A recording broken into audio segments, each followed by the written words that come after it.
Yes, a delight to have you on your favorite news and current affairs program, 60 Minutes Nigeria, with your anchor, Egosa Agbolao. Every week, every Thursday, we'll bring you topical issues, one that generates reactions, and of course, today will not be different. We have very interesting national issues to discuss on the show. Top on the list is the recent intention to seek re-election by the incumbent, President Muhammadu Buhari. That has generated reactions, knocks and kudos. Some have commended the decision of President Buhari to seek re-election, while others have knocked his desire to remain in power through the ballots. Joining me to dissect this all-important issue today, I have eminent personalities with me. I have the Secretary, the Christian Association of Nigeria, Best Iriabe. Nice to have you on the show. Oh, thank you very much for having me. Yes, nice to have you. It's a pleasure being here. Okay. All the time, Agosa. Yes. We also have with us a politician and a political analyst, one that is becoming very, very popular with us on the show, Austin. It would be nice to have you. Good afternoon. Thank you for having me. Good afternoon, viewers. Okay. So, like I said, we will be starting with what just happened recently. And that was on Monday this week when President Muhammadu Buhari declared his intention to seek re-election in 2019. Well, some persons say the president is entitled as a Nigerian to seek re-election, while others say no, we need the youths. Some others say because of what has happened before now, it would have been nice, especially against the backdrop of advice from elder statesmen, including former President Olusegun Obasanjo, who advised President Buhari not to seek re-election, and of course a statement by the media aide to former military president, IBB, who also advised the president.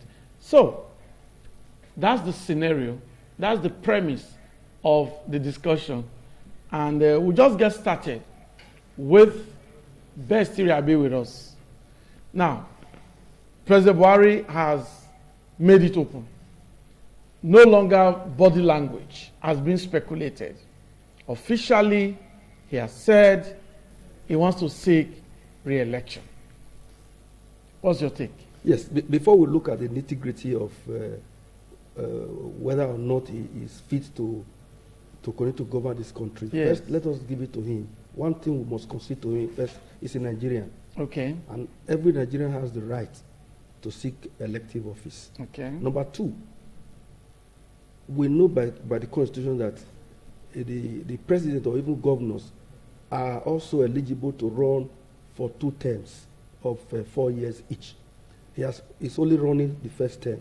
And so he's also eligible as a president to ask for a second term, but through the ballot box. So just now, he has not stepped on any toes, he has not contravened or defaulted anything no to law. He has the right to seek for a re-election. But as the program progresses, we'll begin to look at whether or not he is fit, looking at his age, looking at his body language to seek the election. But I was looking at him, the discussion he was having with the Archbishop of Canterbury, when he said, well, Nigeria, I discovered that Nigerians were talking too much. And I thought that the question of election that is coming up in 2019 is not really in the front burner. What we have in the front burner is the issue of insurgency, Boko Haram, Fulani herdsmen, and stuff like that. So to enable the government to concentrate on those things, I've shut them up. Okay. Okay, like you said, as we progress, we'll look at other areas as regard the intent that was made public by President Buhari as regard the 2019 election. Let's get the thoughts of Austin Ebegbe. Yes, the president no longer body language. What's your reaction? Yes, fundamentally, the President Muhammadu Buhari is a Nigerian. Constitutionally, he has the right to vote and be voted for. He's the present president.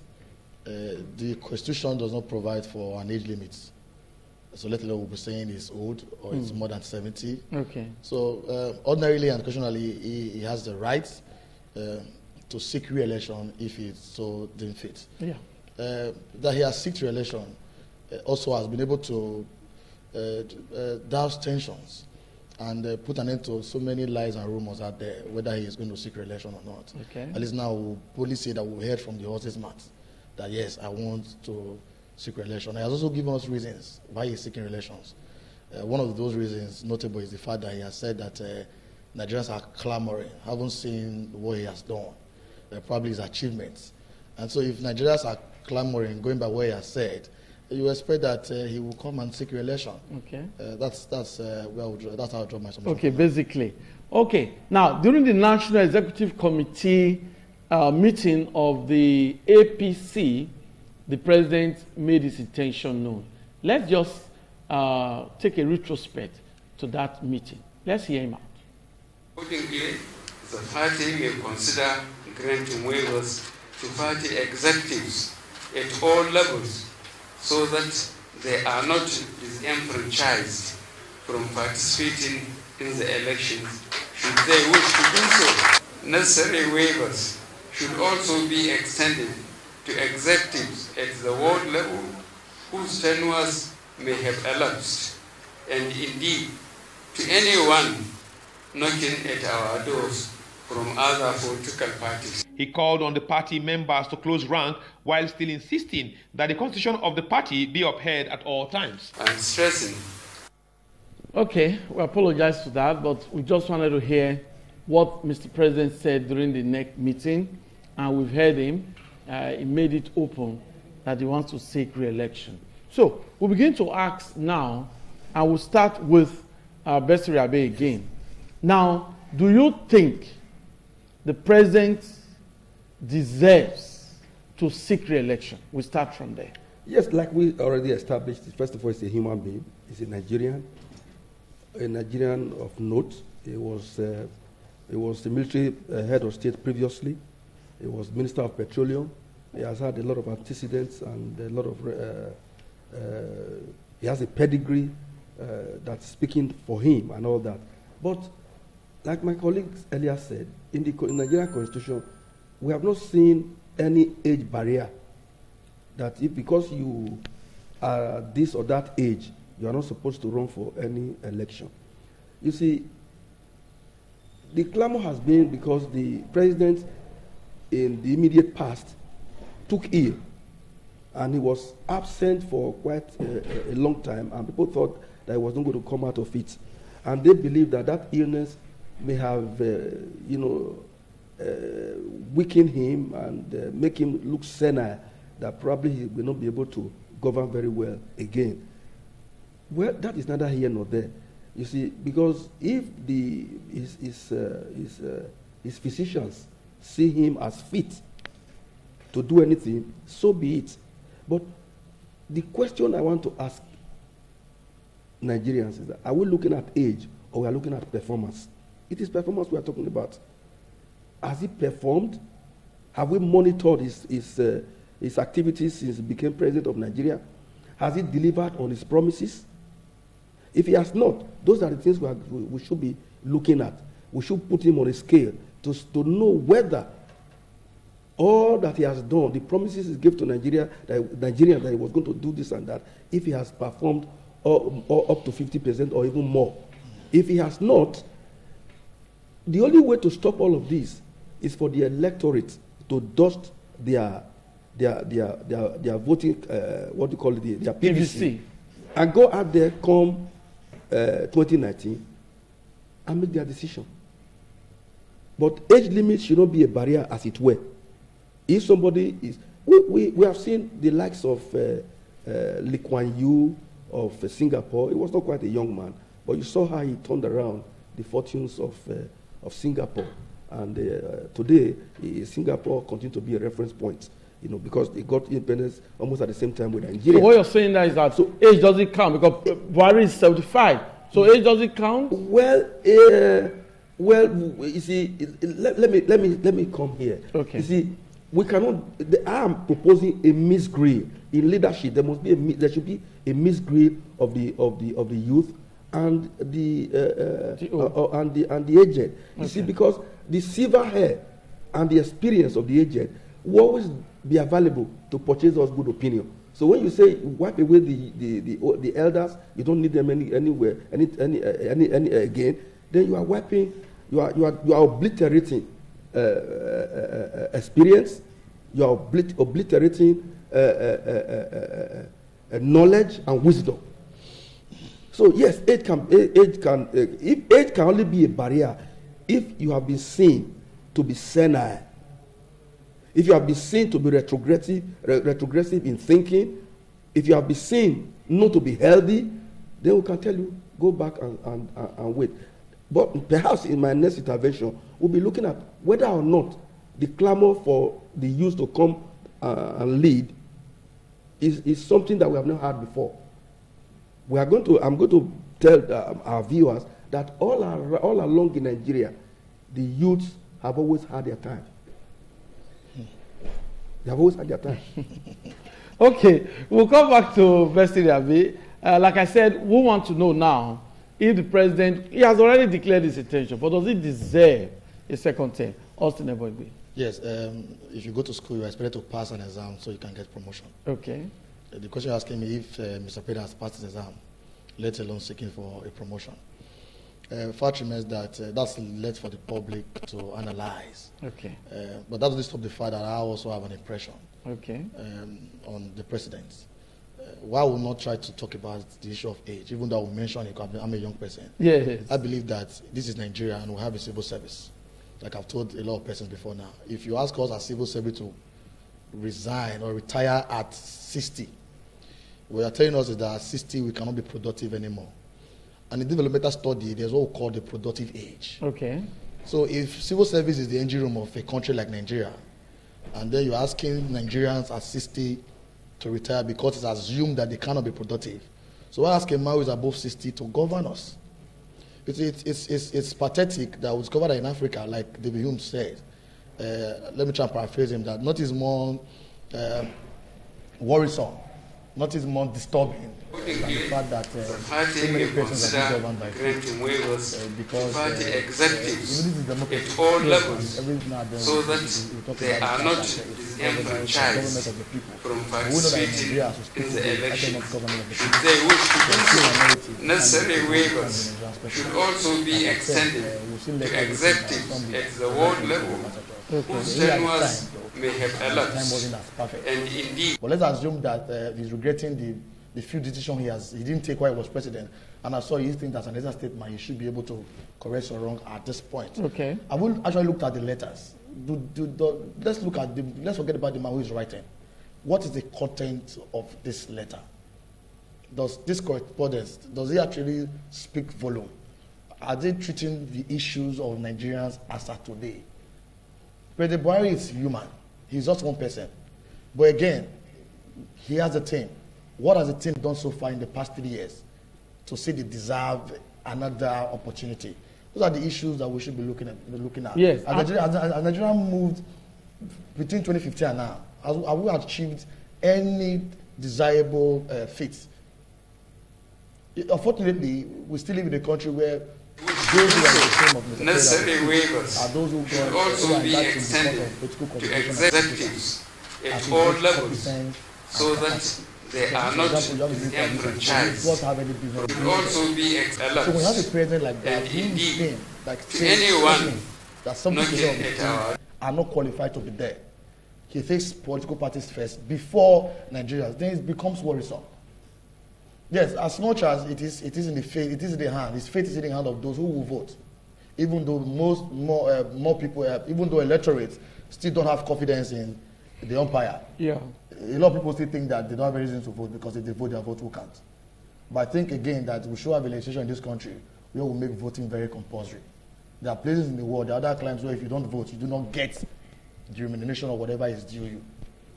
Then just social service and all that. Exactly. For example, places like Greece and all of that. So we should try and make voting very compulsory so that Nigerians will know that they need to take their destiny in their hands. Okay. But the fact that, again, that President Buhari has declared his intention has also not made him the Nigerian president from 2019. That's okay. Right. The APC also has also not adopted him as their only candidate. Okay. So I think we're going to come to all that. I think it's normal that I mean, if I have an opportunity, I should also declare. Exactly. Nobody's stopping you. Exactly. Okay, we're going to come to all that. We're taking it step by step. We've just got to the contributions of Austin Eboigbe, who has said, yes, when you write exam and you pass the exam, then you deserve promotion. Some persons believe that the president has done well and deserves a second term.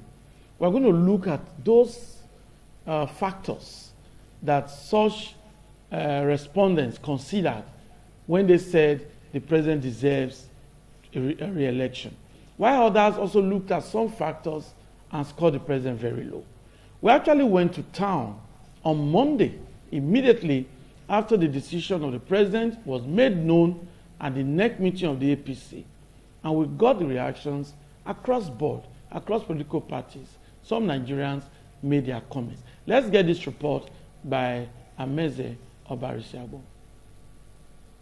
After many months of speculations, President Muhammadu Buhari finally made his first official announcement of his intention to seek re-election in 2019. The president made this known during a closed-door meeting of the leadership of the APC. Reacting to this development, the secretary of APC Edo State Chapter, Lawrence Oka, said President Buhari's announcement is aimed at ensuring continuity and consistency in governance. While the secretary, Edo State Chapter of PDP, Chief Felix Imoisili, in a telephone interview, said although to him, President Buhari has not fulfilled his campaign promises, he has every right to seek re-election. The president has just shown to the world that he's consistent and from all indications, he's a trustworthy Nigerian.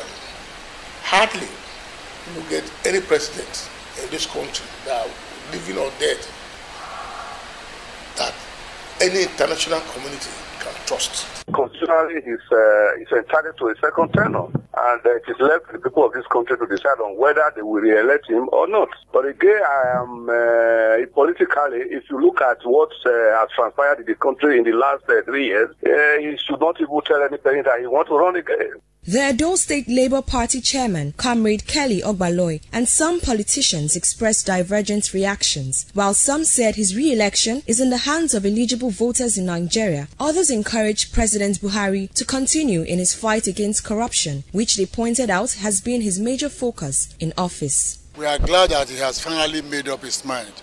I'm a party chieftain. We know he has done so much for this country. But people are very one-sided in his judgments. We are glad that he has had the courage to tell the Nigerian people and the world that here I am running again for the second term. He has been the president and is asking for second term, which he has the right to do.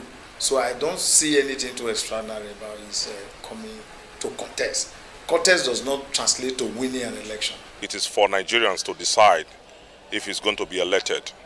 Knowing the situation we are in the country today, the unemployment rate is very high, the insecurity in the country is very high, the challenges in the countries, they are huge. Ameze Obarisiagbo reporting. Okay, from the streets, from the different political parties, and the PDP officially also made their own reactions known, and they said that the interest to seek re-election as declared by President Muhammadu Buhari is a sign of desperation, that the president is desperate to remain in power. Well, we've heard the respondents. Besti Rabi, yes. Do you think the president is desperate? Do you think he really wants to cling to power? Or you think because he has done well in his fight against corruption, and he wants to ensure that Nigeria is rid of corruption? Do you think otherwise? Well, in the first instance, I want to say that the political parties are one and the same people. I'm yet to see the difference between the political party and the other. Okay. They belong to the same tribe, the tribe of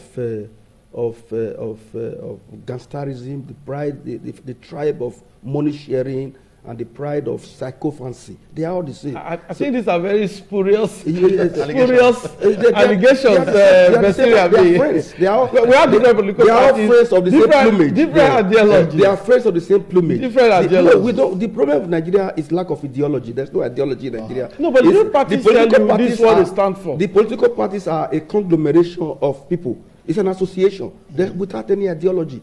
You see, the problem of Nigeria is leadership. Until we have a school or a meal, or if you like, a crucible, where youths or those who are aspiring to be leaders pass through, we will not get it right. Because people who do not even no aspiration. I can tell you, Jonathan ruled this country. He never aspired to become a president. He was brought from the doldrums. He thought as a governor, hallelujah, I've gotten it right there. I'm okay. He never wanted to be president. He was picked from nowhere. So in Nigeria, those who find themselves at the corridors of power have never aspired. They never wanted to but this president aspired thrice. And President Buhari aspired to be president, civilian president, thrice and failed. And when he did this in 2015, he got it right.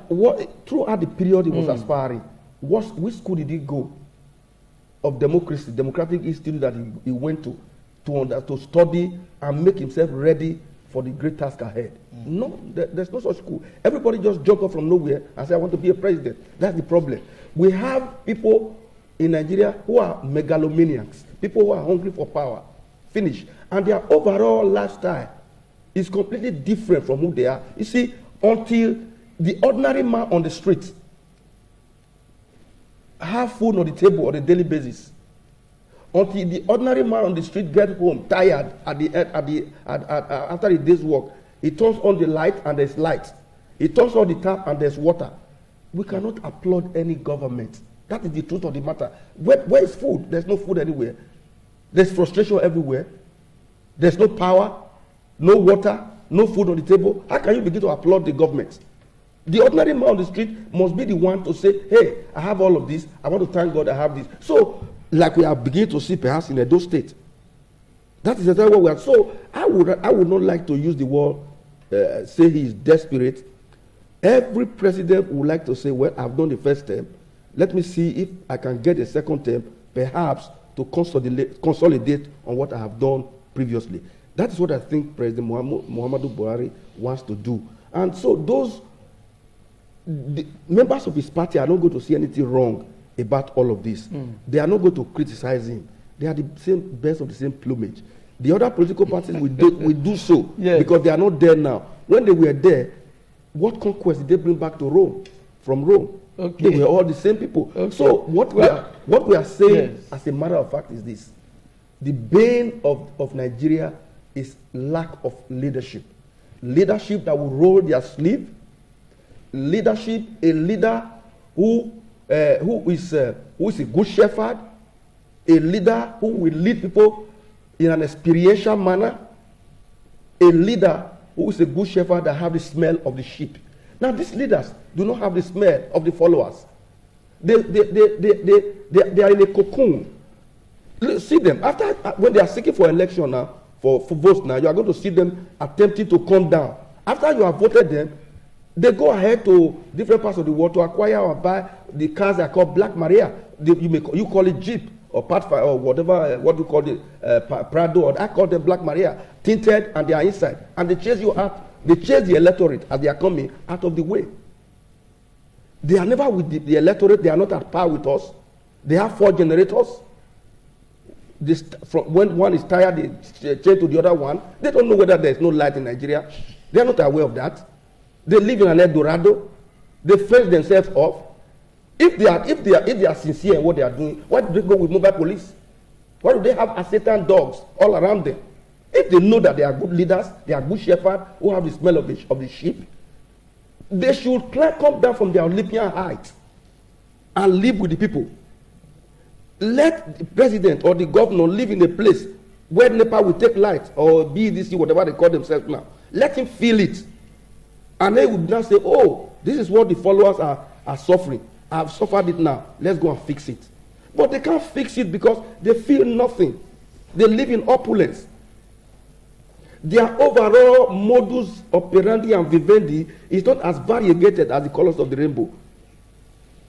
That's the problem we have. Okay. So until we have such a leadership school where people are taken through the meal, or perhaps the curriculum of our schools, our universities, our colleges, we have a special curriculum that talks about leadership, we can never get it right. Because the people, the dramatis personae in the corridors of power today never aspire to be president. The reason why they are president is basically for pecuniary reason. For pecuniary reason, to enhance their fortune. So that they become nouveau rich. In fact, all the nouveau rich that we have are products of this political experiment. Not because they worked hard. Well, those are the very, very personal opinion, personal comments of Best Iriabe. You can see how emotional he is. He's all geared towards, he wants to see a better Nigeria. He believes that all politicians, irrespective of political affiliation, he believes that they are the same. But on this program, we believe that they are not the same. We have different political parties, different ideologies. We have a politician with us. Well, Austin Ebegbe, the PDP believes that Buhari is desperate. That's the reason why he declared his intention. Or do you think, like I asked Iriabe, do you think he has done well in the fight against corruption, or there's an area he has done well, and he thought he has a job to complete? Yes. You just asked me two questions. I'll take the first one. Okay. I don't think the presidential ambition, intention to rerun by Muhammad Buhari is out of desperation. He has always wanted to be president of this country. He had this opportunity, and if he feels that he has more time and that he needs to do more, why not give him the time? Again, it's not for the PDP to say, it's for the electorate. I believe so much in the power of votes for the electorate to say. I would say that. You remember that the former president, Ebele Jonathan, also at that time, critically mentioned that it would be difficult for any government in this country, quoting him now, to achieve whatever purpose they have in 4 years. I haven't said that. This is not trying to defend President Muhammad Buhari. I want to say that we need to be truthful to ourselves. Answer your question on the issue of corruption. Corruption is a systemic problem in this country. Every now and then we'll talk about it. Buhari, yes, that's one of the main of change that he came with when he was campaigning in 2015. Yeah. That was going to come and fight corruption. And we want to appreciate the fact that he's doing all his best to fight corruption, accepting that he's not been able to put decisions together to fight corruption. That's why every now and then we're all calling and singing this song for institutional reforms. You can see that even the vice president mentioned that with the way they are fighting corruption is fighting back. Because these persons who are fighting, they've accumulated so much money, and they have all it takes to fight corruption back. Unfortunately, we still don't have, with due respect to them, we still don't have a very vibrant judicial system. We still don't have, we have some kind of very funny conventions. I'm not a lawyer, but I know that, for example, the issue of plea bargain is a convention. I was asking a question today, when was the last time we impeached a governor in this state? We've had series of governors now. You come and say, this governor from this state is this governor from this state is that. What is the House of Assembly doing? That's not the problem of Muhammad Buhari. There's a call for whatever you see, you say. Now, it's not just enough for you to say and say. It is also left for the Nigerian police to take it up. I mean, you are in a country where authorities violently disobey orders. You're in a country where you take a criminal case to court and it takes you over 9 years. He's been crying and calling for the need to have a criminal court or maybe a criminal tribunal where you can take some of these cases to court, and at the end of the day, they skate through in a short time. Because you know what it takes for you to be fighting. I mean, he's in government now. Some, for example, from the list we saw, some persons are in court. Let me assure you that he's going to come second term, if possible, and then he's going to finish his term. Those guys will still be in court. What are they doing in court? That's right. So it's a problem. So the judiciary has a role to play. The National Assembly has a role to play. We must begin to legislate, properly to ensure that this fight against corruption is successful. It's not what he himself can do on his own. The Anti-Graft Agency, again, is another major challenge we have in this country. We don't want to say that they are underfunded. We also have corrupt elements within them, which must be fished out. It's really by you are preparing a case to court and you don't have enough evidence. Then you don't have any business in the court. A lot of the cases we take to court, they are striked out. And you say your anti-graft agency, your professionals, it's a whole lot. That's why I told you that one of the biggest challenges in this country, just like you said, is that we have more politicians than leaders. Not just leaders, thought leaders. It's not by everybody around you came to power, they are in these elected positions or they are in this appointment because they are members of your party, not because they are competent, not because they have the capacity to do this job. Imagine the laws that set up the anti-graft agency. Now there's a tussle between the presidency and the National Assembly, or rather between the federal government and the National Assembly, on why the EFCC man should not be appointed. All these are all issues that mitigate against the fight, the fight against corruption. The Nigerian system of structure, you have 3 tiers of government. Buhari will not come and demand that the man in my council should do a good job. Buhari will not come and force Gordon Obaseki to do a good job in Edo State, because the constitution and the law provides for those tiers of government, and to some extent they are all independent in themselves. But again, citizens will also have roles to play. How much do we cry at? These same corrupt politicians, they will come, they will bring this money to us and we'll sing their praises. So it's pathetic. It's discovered that every sector of the economy is facing these challenges, and it's not something that the president can fight alone. But to some extent, has he been able to fight corruption? Yes, I'll tell you yes. To some extent. If you want me to score him, I'll probably score him a C. Because he has taken some bold steps, at least, towards the fight against corruption. That for sure fighting back is not the issue. So does he deserve to seek re-election based on his fight against corruption? Yes, for a man to have the boldness like Muhammadu Buhari to fight corruption in this country, deserve recommendations. We should give that to him. The fight against insurgency is also a fight against corruption, do not forget. Okay. For instance, we've discovered that when Boko Haram seized those regions and parts of Nigeria, when he came to power, we discovered that some money that were meant for acquisition of arms and meant for the Nigerian military to build infrastructure to fight Boko Haram, we get found in the hands of politicians. We are allegedly found in the hands of politicians. We are allegedly found in the hands of corruption. The truth is that we are Nigerians. Yes, because of the issue of court and normalcy, we want to use the word alleged. We all know that these guys embezzle our funds and they loot our money. Let's tell ourselves the truth. Okay, we are going to come to the issue of looting. Yes. This is 60 Minutes Nigeria. I hope you are enjoying our discussion. Just joining us is another legal practitioner and civil rights activist, Barrister Patrick Isekwene. We'll be getting his own thought on the issue at hand.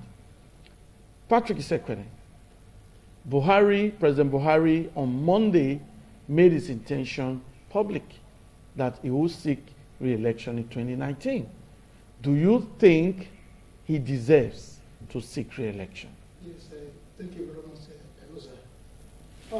For me, I don't think it's just content.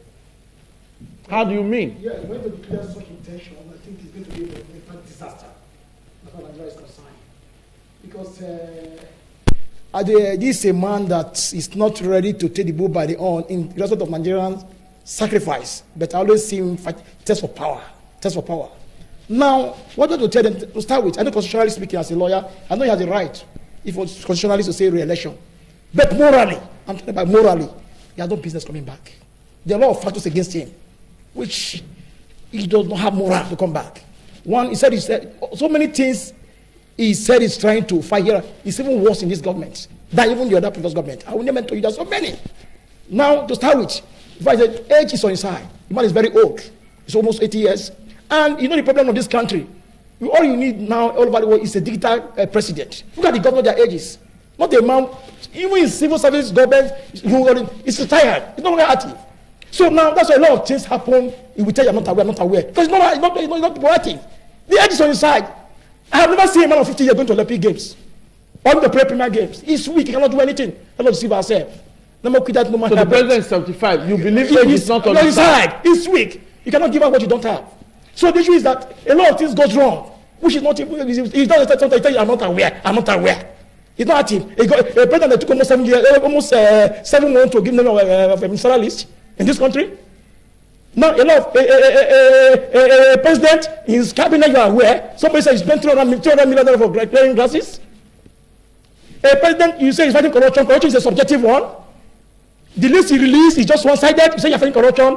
That is corruption itself. He has not told us how far those indicted by the settlement are making his cabinet. How many they say indicted him for corruption? So many within his cabinet. They don't release. They're fighting corruption. It's not fighting corruption. It's a subjective one. That is why a respected NGO all over the world, Amnesty International, said they gave them the way they place us now is even Goodluck is even better off. Like not finding any corruption. They've said it. Okay. It's a neutral body. About the transparency international. Okay. They've scored up low in the issue of fighting corruption. No, let's so it's not fighting corruption. It's only promoting corruption. You are aware. No, we disagree with you. Well, we can't allow that language that the president is promoting corruption. By his action, by his conduct. Okay. I said by his conduct. I don't have feeling. I'm on that TV, so I tell you to the court. Okay. I'm not here to play happy packing. Yes. I will tell you, but next 20 years, you remember me for history, for purpose we could set this, put this record straight. Now, you are aware that this country, a lot of stuff is going wrong. Like which I try to name. I'm not just here. Yeah. All the things that transpired during the previous government are all transpired. Even the last government, even a minority involvement, even they stand away for corruption. This government is sensitive. I tell you, you're fighting corruption. You are aware. The chairman of the FCC have been rejected by the Senate. You are aware. You see, they are called type of. See, there's how government operates. But have no power to confirm FCC. But you have to send to the Senate. They rejected him. To show you just saw me. Any government, any president, any head of executive that has integrity will not accept. Today. He's chairman of the FCC operating with impunity. When he's still for that program, the Nigeria rejected you as the chairman of the FCC. You are telling that corruption. Corruption means so many things. Not monetary. Allowing people around you. You have not tell this country those monies, the money spent for your election, how much they brought, how they spend it. You have not. You are not doing one-sided. As I said, it's subjective corruption. You are not fighting corruption. Who is deceiving who? You have not done anything. Better to support these people. Now, if he's sincere with Nigerians, he should come out with all intention. As I'm concerned, I told you, I think he has no moral right. Because things that transpired in the last government all happened. I told you issue of corruption, the $200 million to pay races, you have to do this government. The man issue that the Goodluck sacked, they brought him back. It is this a government. You're fighting corruption. You understand me? So many things, you will say I'm not aware. That girl is equivalent to Boko Haram. Boko Haram of this the girls. Okay. They adopt. What is it? The same problem. The same problem. So this is even worse. The killing in this country. No, but talking about the girls, the president said, the presidency made it clear that the way this government reacted to the news of the adoption of the Dapchi girls was different from that of the Chibok girls. That is not the issue. The issue is were they adopted? You know what happened? So forget about that. Were they adopted? They adopted. That is the main thing. The manner away with them is not I say material. The issue is that he will tell you this. Oh, the Benue issue. He said that I told you I'm not aware that IG is not there. In law we call it dereliction of duty. Dereliction of duty. You understand what I mean? For you not to know, I'm not aware. What is known for? What is government is excuses? Excuses. So the cannot stand. You see, when you have a drastic treatment, a drastic payment, you need a drastic treatment. Nigeria need somebody who is proactive. We don't need we don't need analog. A digital. It's a digital world. Thank you. So, yes, Austin Wegbe was itching to comment while you were talking. Yes. Let's quickly allow you. Yes. I'm a Nigerian youth. I'm a young person, and like I told you, I said you can't be in a country where civil service retire at 60, and then you know. But that having said that, we let's try to put this in perspective. Okay. Yes, the man, even if the man is 90 years, is the man cyanide? Is he healthy? These are questions we should be asking. So if he's not cyanide, if he's healthy, then he has a right to contest. It is left for the electorate to say we want him or we don't want him. And your constitution does not provide that at the age of 70 and above, you cannot contest as Speaker of this country. Okay. So we don't have to shout or argue about that. That is fighting corruption. The fact, let's put it into perspective. This is Nigeria. Corruption has been a problem in Nigeria since 1959. Or if I'm correct, 1958, even before independence. We've had issues with corruption. And since 1999 to date, no president has been bold. I'm not speaking for him. Yes. Has been bold enough as Buhari to look at corruption in the face and fight corruption squarely. What we experience today in this country is the fact that corruption is fighting back with the aid of the judiciary. Like I told you, I said the instrumentality to fight corruption is not there. It takes a president to be bold enough, or rather, it takes an agency of government to have a bold president like Muhammadu Buhari to go to the House of Judges and bust them at night. What is the issue with the EFCC chairman? But do you think that's the civilized way of fighting corruption? Hold on. Again, I'm coming. Yes. Looking at a civilized way to fight corruption. This is Nigeria. Every now and then we bring up issues. Just like I was going to talk about the EFCC chairman. What are the reasons that you are giving for not appointing the EFCC chairman? For the National Assembly not approving him. You understand what I'm saying? The case against the Senate president at the Code of Bureau. What has happened to that case? You live in a country where in today, April, we are still struggling with if I'm looking into our budget for 2018. But they also defended that some ministries because they will always defend. If you also ask the DSS or the security agencies, they will tell you that once or twice they wrote to the NJC over these corrupt judges. And so it got to a point where, okay, now that will be written and these guys are colleagues, so let's take action. I mean, how they go about their job is not your business. It's something you have to go and prove in court. It's not what I'm saying. Now, beyond corruption, there are other things that you look at. Corruption is not just one. I told you already, but I don't have enough time to prove my point. The reason why Goodluck Jonathan could not fight Boko Haram was because of corruption. We had the finances. Finances were given to individuals. Okay, but has Buhari been able to fight Boko Haram now? I mean, it's clear. You can see that the only issues we're having at the moment is not even Boko Haram. The issues we're having at the moment is this these headers and farmers clashes. But the Boko Haram problem is still there. And then we expect that before the end of his tenure, he should be able to look that issue in the face and put an end to open grazing. Okay. The fact is that this is Nigeria. Yes. Like he's saying, I'm not challenging, but this is Nigeria. How many of us, Abraham Mantu has been seen on TV speaking boldly of how he aided the PDP in rigging elections? Do you expect Buhari to now call the Independent Electoral Commission to write a petition, or do you expect him to ask the Metropolitan Police to go arrest him when it is their duty to do that? It's also our duty as Nigerians to write petitions, to protest and say this man is still going for this sin that he has alleged he has committed. But we don't do that. He is just one man. Nigeria belongs to every one of us. Okay, thank you, Mr. Boigbe. Let's get Bestie Rabi. Before you come in, yes. I want us to actually analyze the issues properly so our viewer there can understand. Yes. Now, Mr. President Muhammadu Buhari is in the UK. That's right. As we speak. Yes. And we understand that Nigerians in diaspora, Nigerians in the UK, protested against the president. And the presidency retorted, or the presidency reacted by saying that looters sponsored protests against the president. I think you should react to that. Let me say this. Yes. Those are known issues. Thank you. Protests can take place anytime, anywhere. You see, because history, let me come to this angle. Because history was being yanked away from the curriculum of Nigeria. Nigerians no longer have a long-standing history. They believe that everything started today. I thank you when you were talking, when you were trying to go back to as far back as 1958, even post-independent era. Corruption has been here, has been so endemic in this place. The problem we have in Nigeria is that we don't have any institution. Yeah, but Nigerians protesting against the president because he said they want to contest. Does that not let me tell you one thing, Egosa. Make the round? Let me tell you, if you are a leader, that's why I said just now, before you say you want to be a leader, you must be equipped. Everybody cannot love you.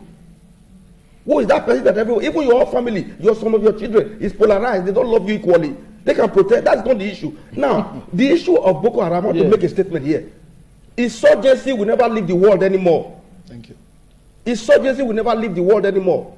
It's all over the world. I was in Nairobi in February. You have Al-Shabaab. Nobody can in America. Obama, with all the equipment, with all the technological know-how in America, you see people going in and out shooting. In France the other day, you saw a group of somebody went into a shop. Look at in the UK, in Germany. Look at Germany. So when people talk, they are so parochial. We don't want to be parochial here. We want to look at the whole thing globally. The point we are making here is this. I said it, and I want to say this again. It is like the kettle calling the pot black when both of them are black. They have done nothing. We don't have institution in Nigeria. It is when you have built the institution will be bigger than the president. Yes. Just now, the president and all people, the dramatic personality in the orders of power are bigger than the Nigeria institution. There is no institution here. That is the problem we find ourselves. We begin to put those things in place. Buhari, like he said, without being so economical with the truth, without finding it difficult to tell the truth. He's the only person who said, first of all, there's corruption. Let us fight it. There's corruption, let us fight it. The other people have never said so. The other people have maintained what I call an unwholesome acquiescence with the issue of state, the issue of corruption. So, what am I saying? Right from the onset, look at this, brother. Gowon was about 32 when he was president of this country. Yes. Umbu was 23 when he was the high commissioner of Nigeria. He was 22. Who else again? The oldest of them was Nnamdi Azikiwe, which he was 42. So the youth have had sway. Now, in the current era, there was a young man called who had sway at the House of the legislature, the House of what do you call it in Abuja? Okay, is it House of Reps? House of Reps. He was called Lawal. Somebody called Lawal. He was Speaker of House of Reps at 37. That's the Meji Bankole. The Meji Bankole was 37 when he was there. My friend, what is happening in Nigeria is that Nigeria is a place where you have lovers of money. You have lovers of money in Nigeria. When you have a place where you have lovers of money, things don't go well. And the scripture was unequivocal about it. The letter Paul wrote to his friend Timothy.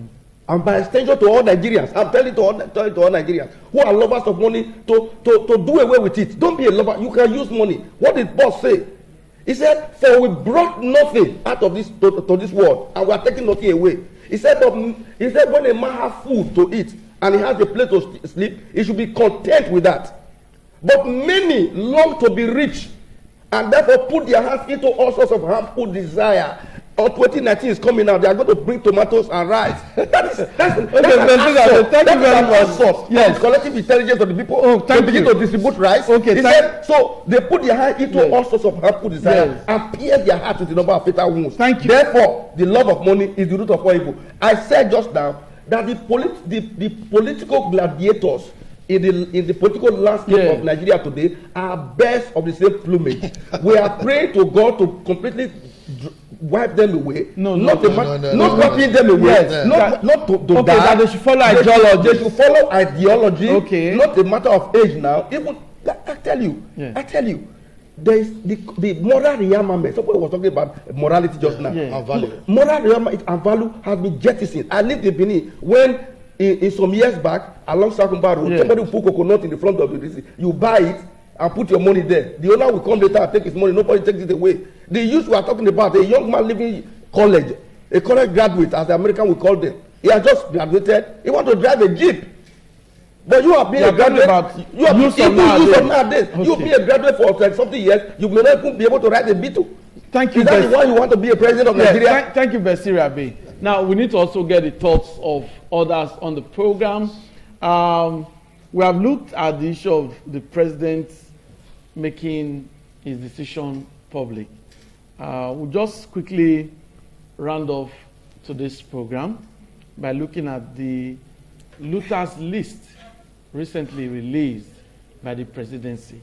We'll start with Barrister Patrick Sekweme. We're talking about a fight against corruption, one of the very strong points of this government. Now, Barrister Patrick, the recent looters list, how would you react to that? Yes, my brother, before I arrive to that question, there's something I want to clear. I want to overreach my brother here, and the one here. Okay. I need to put record straight. Let me put it straight. Yes. So I see, I can see that corruption have been, Tamil Memorial, have been in you have been on ground. But let's say the record straight. The only man, the only president that took by the horn that fought corruption is Obasanjo, President Obasanjo, former president. That's false. You are aware. Listen to me. I'm not talking with authority. I'm not here to paint any. Just make your point. To me. Make your point. Make my point. Yes. So it's Obasanjo. How? How do you mean? You heard, if you are in this country and you are very conversant, correct, you listen what I'm talking. Don't need to talk very here. Yeah. You listen to his speech. It's one time. 50% of his speech was making most issue of corruption. It was like a song. It's a 10 news. That's the only man who took step on the issue of corruption. That's why when he talk about it, he brought the EFCC, he got the EFCC to fight corruption. He said, how can we go about this issue of corruption? He took the food by the arm. Not about making a noise. He brought everything by EFCC. He created it to fight the power to fight corruption. When he saw it, you are aware. And let me hear sitting governor of Bayelsa was impeached. But you want to lie it. It's the man that took the corruption with Buhari. Not the one we are seeing subjective, sponsored by all those issues of corruption, telling me about corruption. That's why IT said, government said, in this government, they are not fighting corruption. They are worse where they are. So let's go to see what said. They've judged that. That's what I'm trying to let you know about that. That's what I decide. My friend, close to me here, indicted judiciary twice. Well, I don't have to blame him. He's a layman. I will tell you what is on ground. And this issue now, you see, in criminal law, let me tell you, there's no matter take up to 9 years. I'm taking from what he said, 9 years. No, that's a layman view. Now what you have is front-loading. In front-loading, you can get judgment for that 3 months. All your material, facts, everything, all your exhibits, all included. You don't need to say, open door, let me go to my car door. Everything is there. Everything is there, it's front-loading. The error of all those things is gone. The error of all those things is gone. You should be ready. So we need to see. Yes, because why is made that point? I've not seen any case. Yes. Why he made that point? Said some cases linger for years. He also playing up and co. I looked at him. I just laugh. He said he also playing up and co. He said some matter have been they are struck out because they are not properly. Yeah, that's what you should do. You should commend them for that. A matter that is moment, you should be struck out. I'm indicting the EFCC for that, not the court. But Mr. Patrick, we don't have time. The looters list. What's your reaction to the looters list released by the presidency? Yeah, the looters list, as far as I'm concerned, is that that list is laughable. Okay. Because the control is clear. The control is clear. People call this the government with impunity, which is wrong. You see, that list, does the government have power to release that list? I mean, executive. No more that you don't have, it cannot give what you don't have. The presidency has no power to do what they don't do. That is amount of impeachable offense.